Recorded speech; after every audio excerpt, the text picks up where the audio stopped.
Bonjour à toutes et à tous et bienvenue à ce webinaire Flotte automobile des entreprises, maîtrisez-vous vos dépenses en assurance. À ce sujet, vous vous posez certainement plusieurs questions, à savoir, dois-je assurer ma flotte de véhicules via le loueur ou déléguer cette fonction à un courtier? Quelles actions nous pouvons mettre en place pour prévenir le risque routier? Les frais de restitution, quelle posture devons-nous adopter auprès de notre gestionnaire? Autant de questions auxquelles nos experts répondront lors de ce webinaire durant 30 minutes. Pour l'occasion, nous accueillons aujourd'hui nos deux intervenants Hemming. Mélodie Alvaro. Bonjour Mélodie, vous êtes manager expertise assurance au sein de Cristal Décision. Et Mathieu Blaise, vous êtes senior manager de l'expertise flotte automobile et mobilité au sein d'Hemming. Je vous laisse vous présenter rapidement avant d'entamer cette présentation. Donc, bonjour à toutes et à tous.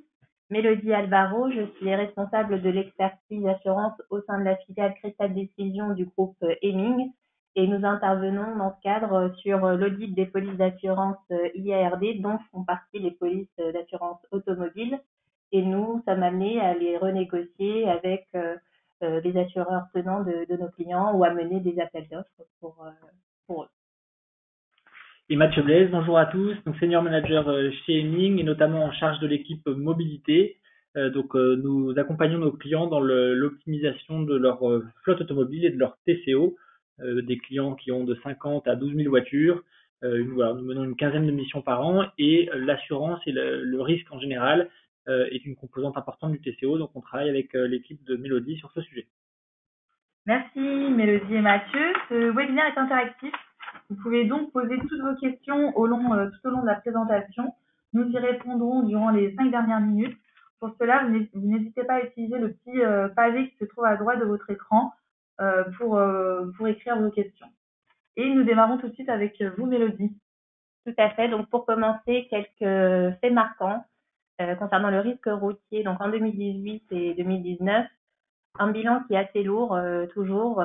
Donc, d'après le bilan provisoire 2018 de l'Observatoire national interministériel de la sécurité routière, puisque nous avons compté en France 69 000, un peu plus de 69 000 blessés et plus de 3 000 décès sur nos routes. Il y a eu également au 1er janvier 2019 l'entrée en vigueur du fichier national des véhicules assurés. Donc concrètement, cette mesure vient s'inscrire pour permettre l'identification des véhicules non assurés, puisqu'aujourd'hui on estime à entre 700 000 et 750 000 véhicules non assurés en France. Et l'objectif du gouvernement, c'était de pouvoir rapprocher le fichier des plaques d'immatriculation avec ce fichier des véhicules assurés pour pouvoir identifier donc les véhicules qui n'ont pas d'assurance et limiter autant que possible cette tendance qui est problématique pour notamment en cas d'accident. Un autre constat donc, qui est celui de Mathieu. Exactement. Donc le point concerne la partie connectée des véhicules. Effectivement, on en parle depuis quelques années. Toutes les nouvelles technologies telles que la télématique, la géolocalisation, les logiciels de gestion, l'autopartage, le covoiturage. Ce qu'on a remarqué en 2018 chez nos clients, c'est que maintenant on était passé de la théorie à la pratique et que de plus en plus de clients s'équipaient de ces solutions pour piloter leurs coûts, piloter leurs process et piloter leurs risques en flotte automobile. Et donc on verra tout à l'heure comment ces outils peuvent être vraiment des outils de pilotage du risque et de performance sur ces thématiques. Voilà, quelques rappels. Donc encore une fois, la flotte automobile constitue la première cause d'accident du travail, la première cause de mortalité au travail, ce qui est vraiment pas neutre, puisque ça représente 20% des accidents mortels. La flotte automobile, c'est aussi le deuxième ou troisième poste de coût après les salaires, et ça représente en moyenne en France 50% des émissions carboniques pour les entreprises. Donc dans certains secteurs comme le service, on monte jusqu'à 90%. Voilà, le risque routier est un risque professionnel majeur pour les employeurs. Tout à fait. Donc les employeurs qui ont par ailleurs l'obligation de mettre en place toutes les mesures nécessaires pour assurer la sécurité et protéger la santé des travailleurs lorsqu'ils sont en mission. Et à ce titre, l'entreprise peut être recherchée en responsabilité par les salariés et les ayants droit au titre de leur faute inexcusable ou au pénal lorsqu'un collaborateur venait à prouver que l'entreprise avait manqué à cette obligation de sécurité. Par ailleurs, il est important de rappeler que lorsque les accidents routiers interviennent lors des trajets domicile-travail, l'accident en lui-même, dans ce cadre-là, est qualifié d'accident du travail et aura un impact également sur le taux accidentologie au travail de l'entreprise. Donc des impacts financiers lourds, des impacts en termes d'enjeux juridiques et pénals également. Donc un risque à prendre très au sérieux, puisqu'au cœur de l'activité de l'entreprise. Et donc pour cette raison, ce qu'on constate, c'est que ce sujet est de plus en plus transverse. Il a été pendant longtemps concentré aux achats ou à la direction juridique. On voit bien qu'aujourd'hui, le sujet du risque flotte automobile est un sujet éminemment transverse puisqu'il concerne à la fois la dimension RH, la responsabilité de l'employeur sur ce plan-là. Il est aussi achat puisqu'il y a une négociation qui peut s'opérer avec les courtiers, les assureurs, les loueurs et tout l'écosystème lié à la sinistralité. On a bien sûr des gestionnaires de parcs qui sont aussi impliqués, qu'ils soient internes ou externes à l'entreprise. On a la comptabilité aussi qui joue un rôle de plus en plus important, ou le contrôle de gestion dans l'appréhension de ces coûts fixes, les coûts variables, la refacturation des franchises, et donc qui sont partie prenante. Et bien sûr, les utilisateurs, les clients internes, ce qu'on appelle ici les métiers. Donc voilà, il y a vraiment deux idées principales dans ce slide. La première idée, c'est que les coûts liés au sinistre se cachent dans toutes ces branches. Et la deuxième idée, c'est que chacun a son mot à dire. Et quand on mène un projet d'optimisation sur le risque routier en termes de coûts et en termes de process, il faut interroger l'ensemble de ces personnes. Alors pour poursuivre, un rappel très rapide sur les différentes assurances qui sont amenées à intervenir en fonction de l'usage que font vos collaborateurs de leur véhicule. Le premier cas de figure, c'est dans le cadre des trajets domicile-travail. On peut avoir des collaborateurs qui ont un véhicule de fonction et là, ils seront couverts au titre de la police assurance flotte automobile de l'entreprise. Nous pouvons avoir des collaborateurs qui, en revanche, eux, utilisent leur voiture privée et là, donc, s'assure en propre auprès d'une compagnie d'assurance. Vous avez également probablement donc au sein de votre entreprise des forces commerciales, par exemple, qui sont amenées à utiliser de façon permanente leurs véhicules, qui elles aussi sont assurées au titre de votre flotte automobile. Et enfin, pour certains, l'usage du véhicule peut être très ponctuel et parfois ces déplacements peuvent être liés à une mission professionnelle que vous leur avez confiée. Et dans ce cas-là, il est intéressant de savoir que c'est l'assurance automission souscrite par l'entreprise qui pourrait être activée. On va passer à la seconde partie, donc assurer sa flotte automobile via le loueur ou déléguer cette fonction à un courtier. Alors pour commencer, un rappel des principales missions des courtiers, loueurs ou flitters que va vous commenter Mathieu. Voilà, donc le rôle que vous confiez à votre loueur ou flitter ou courtier, c'est bien sûr l'analyse du risque. Donc ça, c'est vraiment une analyse technique et financière de votre risque. C'est bien sûr le rôle de négociation auprès des assureurs du marché.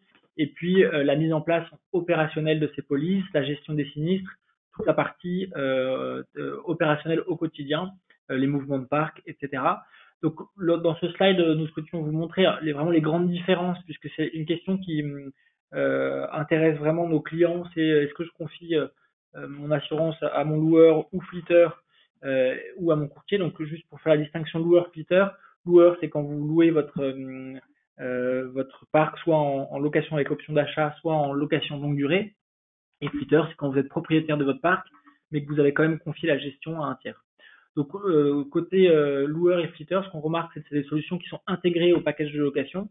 Souvent, les loueurs distinguent la partie RC, donc responsabilité civile, de la partie dommage, notamment pour des questions de fiscalité. On a effectivement une facilité de gestion. Vous n'avez plus qu'un interlocuteur pour vous et pour vos conducteurs. C'est des solutions standardisées, peu enclins. Voilà, les loueurs sont peu enclins à faire du sur-mesure. On a voilà peut-être un pilotage de risque qui est un peu moins expert que chez un courtier qui ne fait que ça. Et nous, ce qu'on remarque, c'est globalement des solutions qui sont retenues pour des parcs de taille modeste jusqu'à 200 véhicules. Dernier point, c'est pour des risques, voilà, des flottes fortement sinistrées.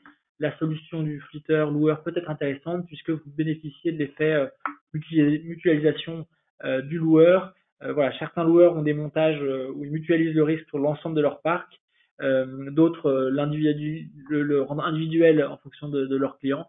Donc voilà, c'est un point qui peut être intéressant et qui mérite d'être discuté avec votre loueur. Tout à fait. Et pour compléter, en ce qui concerne les courtiers, il est vrai que la vision du coût total du risque peut être plus précise lorsqu'on est amené à travailler avec un courtier et un assureur du marché en direct. Ce qui est certain, c'est qu'en termes de souplesse et d'adaptabilité des polices et du wording, donc des conditions de garantie, on arrive assez facilement sur du sur-mesure du fait de la forte technicité qu'ont les courtiers, puisque c'est leur métier, comme le disait Mathieu à juste titre. En termes de pilotage, pour les entreprises qui veulent vraiment centraliser le pilotage du risque routier, il est vrai que cette solution peut être plus adaptée et notamment facilitée par la proximité qu'il peut y avoir entre les équipes clientes et les équipes courtiers. En termes de tendance de marché, on reste sur un marché qui est exigeant, mais stable en termes de souscription et compétitif pour les risques qui sont des risques de qualité et pour lesquels les entreprises ont effectivement mis en place des réflexions autour de la prévention. Deux petites précisions ici, quand vous avez, comme beaucoup de nos clients, plusieurs loueurs en parc, la solution du courtier présente aussi l'avantage d'avoir qu'un seul interlocuteur qui peut gérer l'ensemble des parcs. Et le deuxième point qui nous semble important, mais sur lequel on reviendra tout à l'heure, c'est certains points sont vraiment à mutualiser, notamment la restitution et la sinistralité au cours du contrat, pour faire communiquer et le courtier et le loueur sur ces aspects-là. Donc, quelques exemples de montages que nous pouvons étudier et mettre en place par l'intermédiaire des courtiers et qui montrent effectivement leur capacité à être sur des solutions sur mesure. Le premier est un montage en conservation. Alors, concrètement, un montage en conservation, ça consiste pour l'assuré à retenir une partie de la charge sinistre. L'avantage, c'est que pour le client, un avantage fiscal, puisque la conservation, la charge sinistre conservée peut atteindre jusqu'à 40% du budget global. On ne peut pas aller au-delà de 40% pour des raisons de requalification possibles, puisque ce sont des schémas qui restent tout de même surveillés et encadrés par la législation. Par ailleurs, donc les frais de chargement de l'assureur qui généralement sont pris dans la prime directement sont transformés en honoraires donc soumis à TVA récupérable, ce qui fait un avantage supplémentaire pour nos clients. Et enfin, pour ce qui est des critères d'éligibilité, on est sur des flottes au minimum de 250 véhicules. Et ce qu'il est important de savoir, c'est que pour passer sur de tels montages, il est important de faire une étude préalable approfondie de la sinistralité. Et pour ça, ça demande un historique d'au moins 3 ans, 3 à 5 ans d'historique sinistre pour justement pouvoir mesurer l'effet bénéfique qu'un tel montage pourrait proposer. Le second montage que nous sommes amenés régulièrement à étudier, c'est un montage en autofinancement du dommage et en particulier de la garantie bris de glace. Alors pourquoi le bris de glace En fait, le bris de glace, c'est un risque qui est très récurrent et les assureurs ont de moins en moins tendance à le considérer comme un véritable aléa et de ce fait à appliquer une tarification un peu plus sévère qu'ils ne le font sur d'autres garanties. Et c'est pourquoi il peut être intéressant pour les entreprises de retenir ce risque, d'autofinancer ce risque, tout en déléguant la gestion des sinistres à leurs courtiers. Et dans ce cas-là, une convention est mise en place entre le client et le courtier. Le principe est assez simple, puisqu'il consiste pour l'entreprise à avancer une somme forfaitaire au courtier en tout début d'exercice. Et ensuite, le courtier va piocher dans cette enveloppe régulièrement en cas de sinistre pour financer les prestations nécessaires et qui se font sur présentation de la carte grise par le collaborateur au sein du prestataire. Et le troisième aspect, c'est qu'il y a quand même évidemment un suivi et un reporting régulier qui est fait par le courtier sous forme de bordereaux qui sont émis généralement trimestriellement et qui permettent aux clients de suivre l'avancement de la consommation des fonds et de régulariser le montant si besoin. Et dans ce cas de figure-là, toutes les entreprises peuvent être éligibles à cette solution. Nous allons maintenant passer à la troisième partie, quelles actions mettre en place pour prévenir le risque routier, et je vais laisser la parole à Mathieu. Donc le premier point, c'est effectivement repartir du constat. Aujourd'hui, le risque routier représente vraiment de manière directe 15% du coût total de détention, soit à peu près 1 500 € par an par véhicule. On estime à peu près un coût moyen d'un véhicule à 10 000 € pour un parc automobile en France. Donc ça, c'est vraiment les coûts directs qu'on retrouvera dans l'assurance par la prime et les franchises, mais aussi dans la prestation de véhicules de remplacement et les frais de restitution, mais aussi les quelques réparations hors assurance, sous la franchise notamment qu'effectuent les entreprises. Cependant, on a beaucoup de coûts indirects, c'est-à-dire que les 85% restants des coûts sont impactés par le risque. Typiquement, quelqu'un qui aura une conduite à risque aura souvent aussi une consommation de carburant excessive et du coup peut-être même un grand nombre d'amendes, donc des coûts de gestion individuels plus importants. Donc on a vraiment un phénomène de vase communicant qui fait que aujourd'hui le coût direct est de 15%, mais le coût indirect est de l'ordre de 85%. Donc pour cela, nous, quand nous travaillons sur le sujet assurance dans un contexte global, donc nous travaillons sous 3 approches différentes. La première approche est vraiment liée au véhicule. C'est en quoi le véhicule peut impacter mes coûts et mon risque. Donc typiquement véhicule essence, véhicule diesel, véhicule hybride, véhicule avec des fortes motorisations, véhicule de marque étrangère. Tous ces points peuvent être vraiment travaillés avec votre courtier et avec votre loueur pour optimiser votre prime d'assurance de manière significative. Certains courtiers ou loueurs proposent une prime unique par véhicule, mais d'autres peuvent la personnaliser et vous permettre d'avoir vraiment des primes adaptées et notamment favorables à des véhicules alternatifs. Donc ça, c'est vraiment un point important. Le deuxième point, c'est le TCO conducteur. Donc c'est vraiment tout le comportement lié au conducteur, et ça, on va en reparler dans le slide suivant, qui impacte votre sinistralité et donc vos coûts. Et le dernier point, c'est votre responsabilité, c'est le TCO flotte. Donc là, c'est vraiment le rôle des directions juridiques, des directions achats, des directions financières.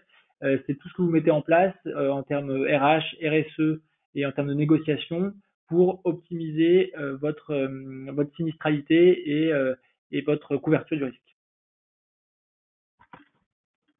Alors, on ne pourrait pas parler de risque routier sans faire quelques rappels de risk management, puisque le risque routier doit être traité et appréhendé comme tout autre risque au sein de l'entreprise. Donc, pour résumer cette approche, l'idée c'est effectivement de travailler sur l'analyse du risque et son évaluation, mais préalablement de s'intéresser évidemment au contexte de l'entreprise. Donc on va s'intéresser au parc, à l'évolution du parc sur les dernières années, on va s'intéresser à la population des conducteurs, au turnover au sein de la flotte, à l'âge des conducteurs, autant de paramètres qui peuvent influer sur la sinistralité. On va également s'intéresser aux évolutions budgétaires et faire l'état des lieux des mesures de prévention déjà existantes au sein de l'entreprise. Donc ça, c'est pour le contexte. Ensuite, on va s'intéresser à l'évaluation du risque, où là, on va analyser la sinistralité automobile, mais également la sinistralité accident du travail, puisqu'il y a une corrélation évidente entre la sinistralité automobile et les accidents qui peuvent être liés justement au risque routier. Donc, c'est important de rapprocher ces deux statistiques, ce qui n'est pas fait dans la pratique de façon régulière au sein des entreprises. C'est le constat que nous faisons aujourd'hui.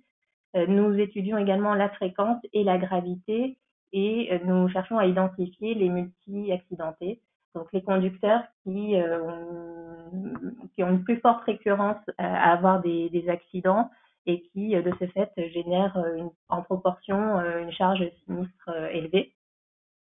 Ensuite vient le traitement du risque. Une fois qu'on l'a bien appréhendé, traiter le risque, c'est agir sur la fréquence, par la sensibilisation, par la formation, mais également par des solutions telles que la télématique embarquée, l'intelligence artificielle.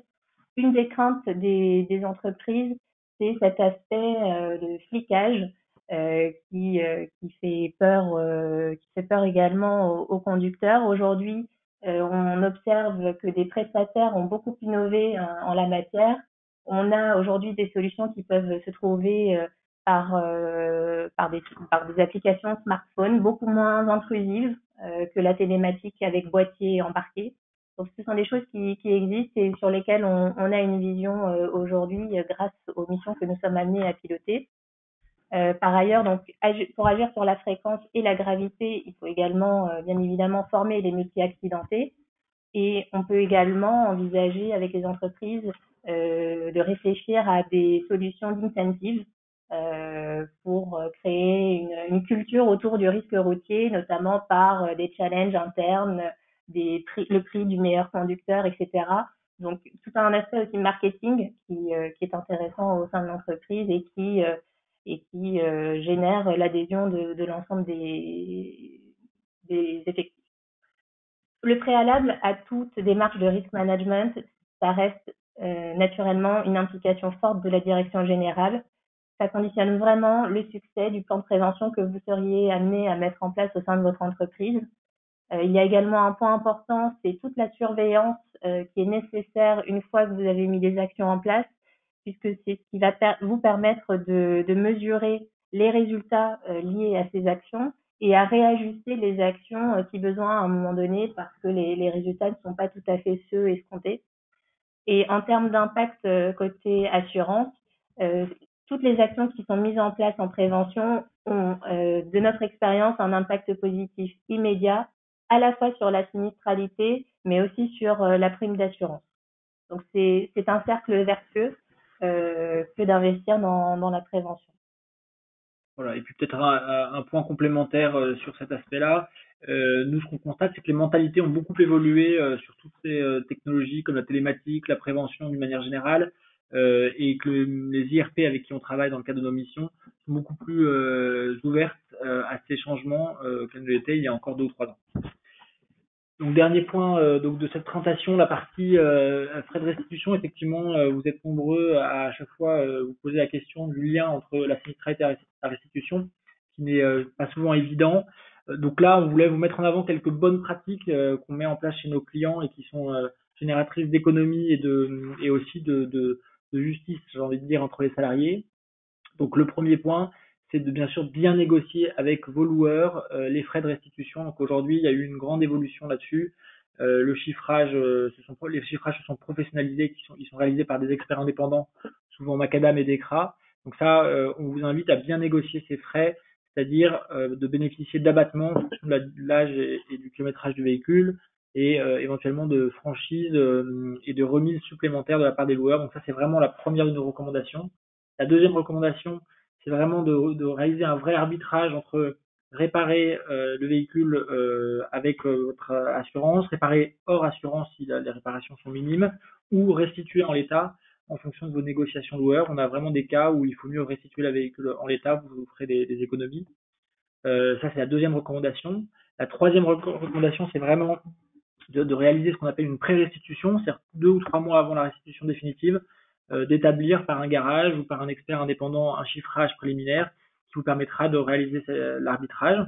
Et puis le dernier point qui rejoint le point évoqué par Mélodie, c'est la responsabilisation des collaborateurs via des systèmes d'incentive. Donc là, il y a un point qui est important, c'est qu'en France, il est interdit de refacturer aux conducteurs les franchises, les sinistres ou même les frais de restitution. En revanche, il est tout à fait légal de mettre dans les critères de variables, de salaire variable, des critères liés à la qualité et au respect du matériel qui permettent de vraiment récompenser les bons éléments et au contraire j'ai envie de dire, pénaliser, responsabiliser les personnes qui ont un comportement à forte sinistralité. Merci pour cette présentation, Mélodie et Mathieu. Nous passons donc pendant quelques minutes aux questions que vous avez posées vos auditeurs pendant cette présentation. La première, comment Eni et Crystal Decision se positionnent auprès des loueurs? La parole est à Mathieu, c'est ça? Donc sur la partie loueur, on a bien sûr un rôle de conseil vis-à-vis de notre client final. Donc nous, on travaille toujours avec une première phase de diagnostic, où on va vraiment diagnostiquer le risque, les coûts et les process. et proposer à notre client, par exemple, de faire une consultation avec loueur, courtier. Et donc, on a un rôle de conseil, on est neutre vis-à-vis du marché et on analyse les offres des loueurs entre eux de manière objective. Merci. Une autre question sur la télématique, vous en avez parlé. Est-ce que vous pouvez donner davantage de précision? Donc sur la télématique, comme on vous le disait tout à l'heure, c'est donc un sujet qui était un peu tabou depuis quelques années, parce que d'un point de vue technologique, les entreprises, enfin les solutions étaient existantes, mais les entreprises n'étaient pas forcément prêtes à le faire, notamment parce que les objectifs de la télématique n'étaient pas clairs. Donc aujourd'hui, ça a changé. Déjà, il faut savoir que la plupart des constructeurs équipent de manière native leurs véhicules de ces solutions. Ça, c'est le premier point. Le deuxième point, c'est que la télématique maintenant est associée à de la formation. L'idée, c'est pas de mettre de la télématique pour de la télématique, mais de former les conducteurs, les bons comme les mauvais, aux bons réflexes routiers, afin d'améliorer le bilan de la sinistralité, mais aussi d'améliorer le bilan écologique, puisque les deux sont souvent liés. Donc ça, c'est le deuxième point. Et le troisième point, c'est vraiment pour mener ce type de projet, il faut vraiment mettre en place des indicateurs, donc des KPI très précis, et pour mesurer la performance et suivre ces actions et qu'elles ne soient pas uniquement one shot. Donc la télématique aujourd'hui, c'est un vrai outil, et ça reste seulement un outil de management du risque et des coûts qui est efficace, mais qui nécessite une mise en œuvre rationnelle et efficace. Très bien, nous arrivons au bout de notre webinaire et nous avons parfaitement respecté Camille, il est 12h30. Les coordonnées de nos experts apparaissent à l'écran. N'hésitez surtout pas à les solliciter par mail ou téléphone si vous avez des questions complémentaires à ce webinaire. Nous vous envoyons aujourd'hui cette présentation par mail. Vous pourrez la reconsulter bien évidemment par la suite. Et nous vous souhaitons une très bonne journée et vous remercions de votre attention. Merci.